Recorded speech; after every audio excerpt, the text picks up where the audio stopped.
The morning my daughter called to tell me I'd be paying for her anniversary dinner.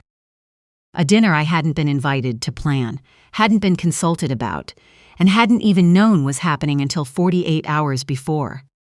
I was standing at the kitchen window watching the first snow of November come down over the backyard. Wet snow, the kind that sticks to the cedar fence and then slides off in clumps. I had a mug of tea in my hand, decaf, because my doctor had told me in September that my blood pressure was something I needed to take seriously now. I was 63 years old, and apparently my body had opinions about that. I didn't say anything when she told me. I just watched the snow. "Mom? You still there?" "Yes," I said. "I'm here." My daughter's name is Claudine. She's 34. She married a man named Fletcher 4 years ago in a ceremony at a vineyard outside of Niagara-on-the-Lake that cost. Well, I'll get to that. The thing about Claudine is that she has always had good taste and a reliable assumption that someone else would pay for it. I don't say that as a complaint. I say it as a fact I spent 30 years pretending wasn't true. Her brother Roland is the same way, though quieter about it. Where Claudine will call you and tell you what's expected, Roland will simply show up with a need and look at you until it's been met. Different techniques, same outcome. Their father and I divorced when they were teenagers. Denny, my ex-husband, moved to Edmonton for work and then stayed for a woman named Tracy, who was 12 years younger than me, and, from what I could tell from her Facebook, deeply committed to Pilates. Dennis and I were cordial. We split things evenly. He paid child support through university. He is not a villain in this story. He's just a man I stopped loving somewhere around the time he stopped listening, and we both had the sense to admit it eventually. What Dennis never quite admitted was that our children had watched how he'd handled money, spending freely, financing whatever needed financing, treating financial limits as a kind of temporary inconvenience, and they had absorbed every bit of it. But Dennis had a good salary, a company pension, and Tracy, who apparently liked to ski but not to shop. I had a teacher's pension, a bungalow in Hamilton, with a new roof I'd paid for in 2021, and 31 years of thinking I was being a good mother by saying yes. I had been saying yes for a very long time. The Niagara Vineyard wedding cost $62,000.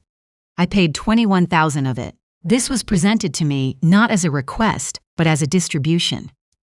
Fletcher's parents were covering this portion, Dennis and Tracy were covering that portion. And I was covering this other portion, which included the floral arrangements, the rehearsal dinner at a restaurant on Queen Street, and what Claudine called the hospitality suite for out-of-town guests at a hotel in St. Catharines. I had nodded along on the phone, writing numbers on a notepad, telling myself this was what mothers did.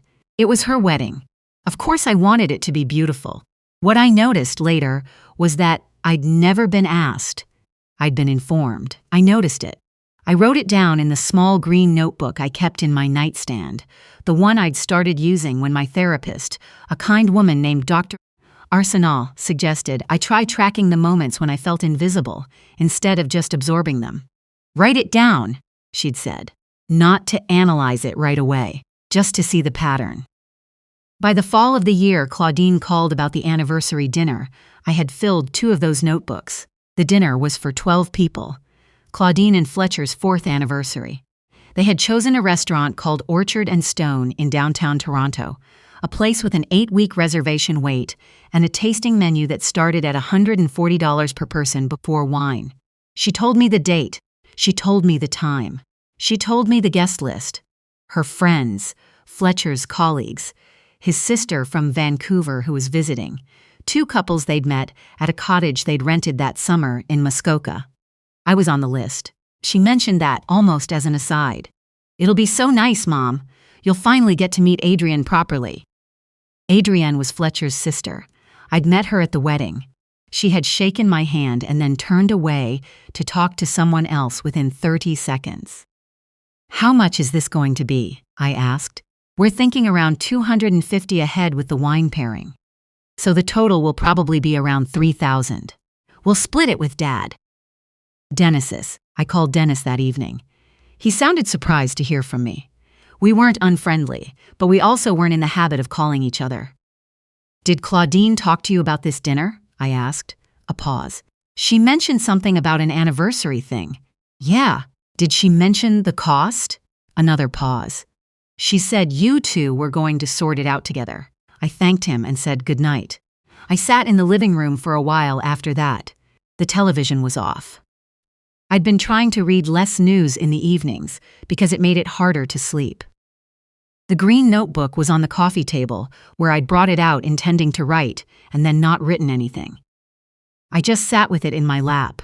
I thought about a lot of things in that silence. I thought about the trip I had been planning. Not planning the way Claudine planned things. Not out loud, not in spreadsheets shared with other people, not with the assumption that the logistics would arrange themselves with someone else's money. Planning quietly. The way I'd done most important things in my life. I had been putting money aside since January. A savings account I'd opened at a different branch than my usual one, not for any secretive reason, just because I'd walked past it one day and gone in on an impulse. 7 months of setting aside what I could. Enough, now, for the trip I had been imagining for 22 years. My mother had been born in Newfoundland, in a small town on the Bonavista Peninsula that I had visited exactly once, when I was 8 years old, and never gone back to. She'd left when she was 19 and never talked about it much, the way people of her generation sometimes didn't talk about the places they'd needed to leave. She died when Claudine was a baby, before Roland was born, before I'd had the chance to ask her the questions I now understood I'd wanted to ask. There was a photograph of her, age 22, standing in front of a building I'd never been able to identify. With a look on her face I'd spent years trying to read. Not sad, exactly. More like someone who had made a decision and was letting it settle. I had always wanted to go back to that town, to walk the streets she'd walked, to find whatever was left of the house she'd grown up in. I'd had reasons not to go for 22 years. The kids were young, then work, then Dennis, then the kids again, then the roof, then the blood pressure. There was always something. I looked at the notebook in my lap. I opened it and wrote, "This is the last one." Then I closed it and went to bed. I didn't call Claudine back the next day, or the day after. On the third day, she called me. "Mom, I need to finalize the reservation. Can you transfer your half this week?" Fletcher's mom wants to know the head count is confirmed. I want to explain something here, because I think it matters. I was not angry. I had been angry, years ago, silently, in the way I'd been trained to be silent about things that were mine to feel. By November of that year, I wasn't angry anymore. I was just clear. "Claudine," I said, "I won't be at the dinner." A pause. "What? Why not? Are you sick?" "No, I just won't be there. I'm going to be away." "Away where?" "Mom, this is our anniversary dinner. I told everyone you'd be coming." "I know. I'm sorry about that. I should have said something sooner." "Where are you going?" I told her I was going to Newfoundland. The silence that followed was a particular kind of silence. I know my daughter's silences. There's the impatient one, where she's deciding which direction to push. There's the hurt one, which is real and which I take seriously. And there's the one where she's recalibrating, where the situation has not gone the way she'd mapped it, and she's rerouting. This was the third one. "Newfoundland," she repeated. "Yes. In November, yes. Mom, it's going to be freezing." "I know. Why would you go to Newfoundland in November?" "Because it's when I can go." That wasn't entirely true. I could have gone in July. But November, I had read, was when the light on the Bonavista Peninsula was extraordinary, low and golden and without tourists.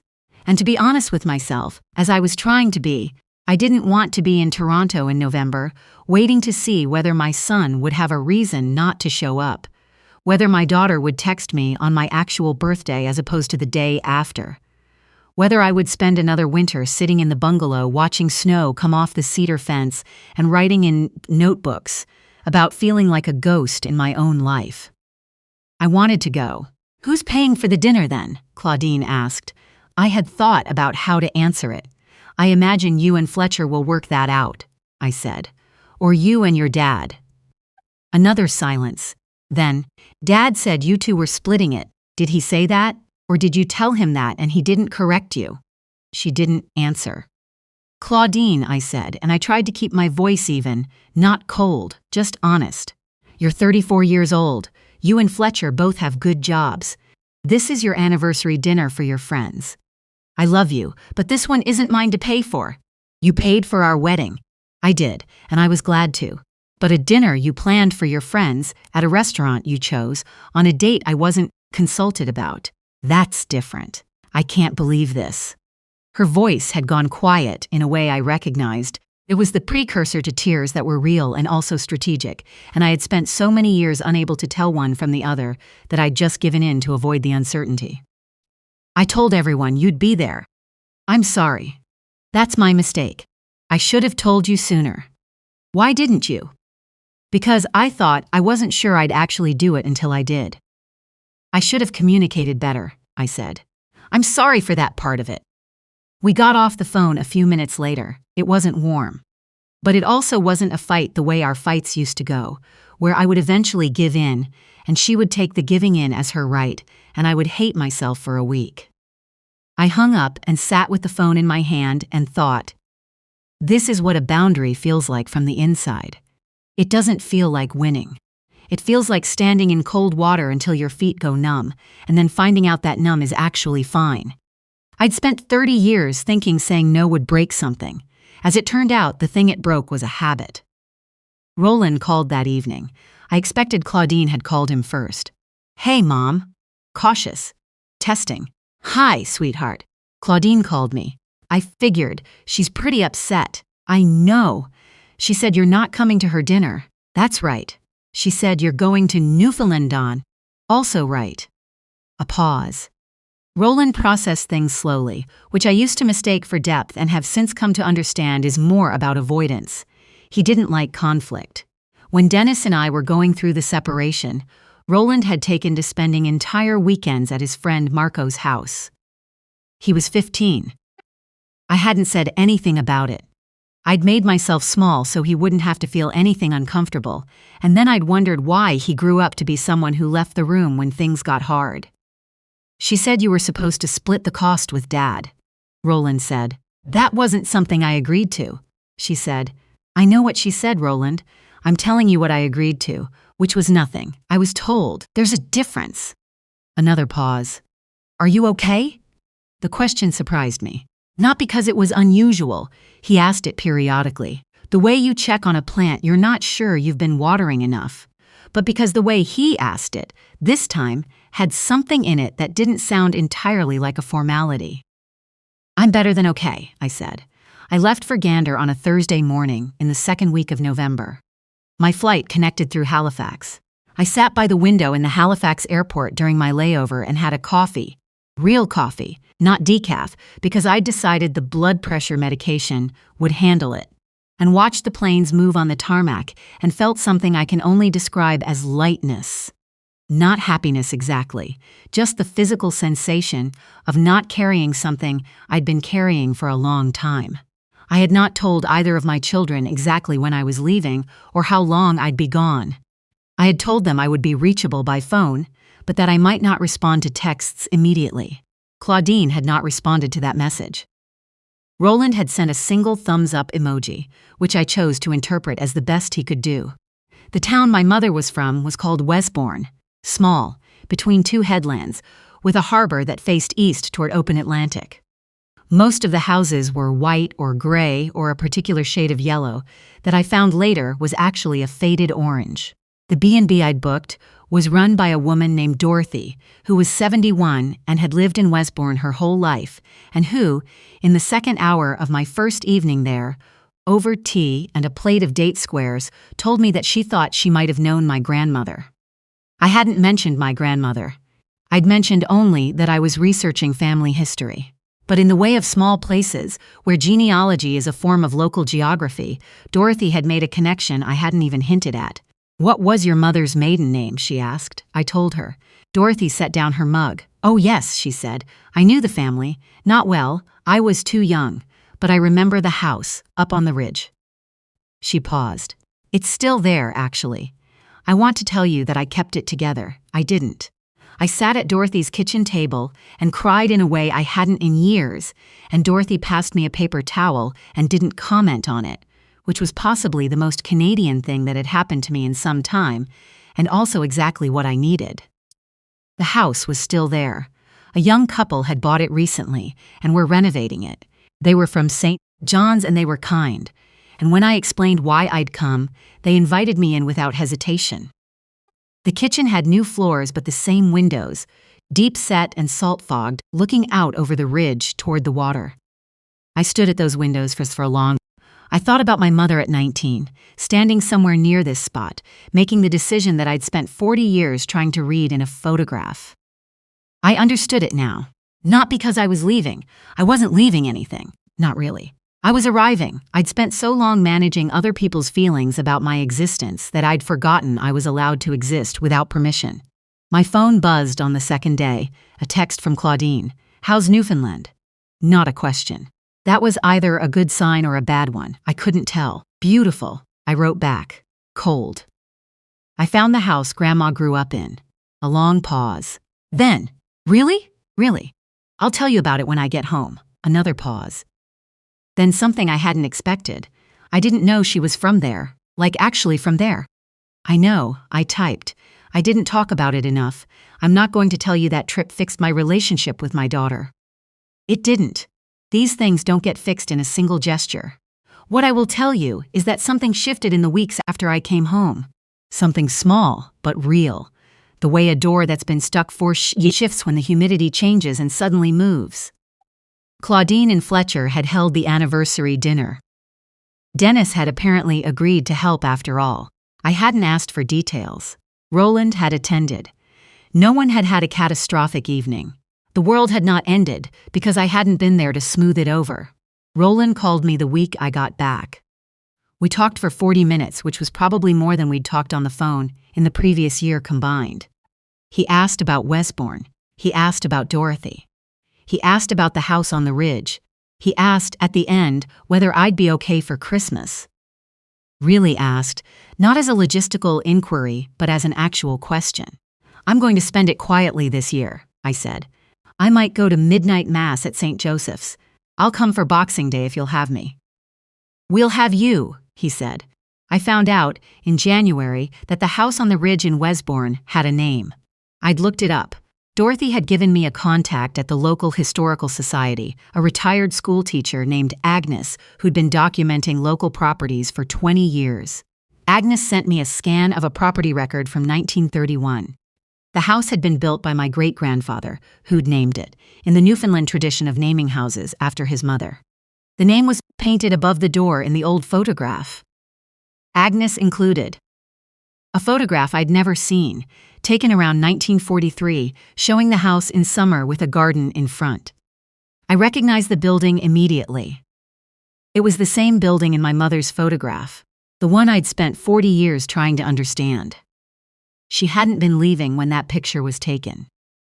She'd been standing in front of her family's house in the last summer before she moved, looking at it the way you look at something you love and have to leave because you've outgrown it. Not because it wasn't good, but because you were. I printed Agnes's photograph and put it in a frame next to my mother's, on the windowsill above the kitchen sink. Every morning when I fill the kettle, I see both of them, the house in 1943, and my mother in front of it, 22 years old, with that look on her face that I finally know how to read. She wasn't sad. She was ready. I understand that now. I understand it in a way I couldn't have a year ago, before I started keeping those notebooks, before I made a phone call that should have been obvious and turned out to be terrifying, before I stood in a kitchen on a ridge above the North Atlantic and cried in front of a woman I'd only just met because I had finally found the place I'd been looking for 22 years. I will tell you one more thing, and then I'll let this be. The dinner Claudine planned for 12 people, the one I didn't attend, ended up costing somewhere around $2,600. I know this because she mentioned the number in passing a few months later in a context I don't fully remember. What I do remember is that she mentioned it without accusation, just as a fact, and then she said, unprompted, without me saying anything to prompt it, I think I get now why you didn't want to just pay for it. I didn't make a thing of it. I didn't say I told you so, or I've been trying to tell you this for years, or any of the things I might have said once, in the version of myself that needed the acknowledgement badly enough to poison it by demanding it. I just said, I'm glad. And that was enough. That was, actually, more than enough. The green notebook is still in my nightstand. I don't write in it as much as I used to. I don't need to see the pattern anymore. I know what it looks like. What I write in it now, the rare times I open it, are different things. The name of the street in Wesbourne. The way the light came through the windows on the ridge. The date squares at Dorothy's table. Things I don't want to forget because they're mine, not because they're grievances. There's a difference. I learned it late. But I learned it.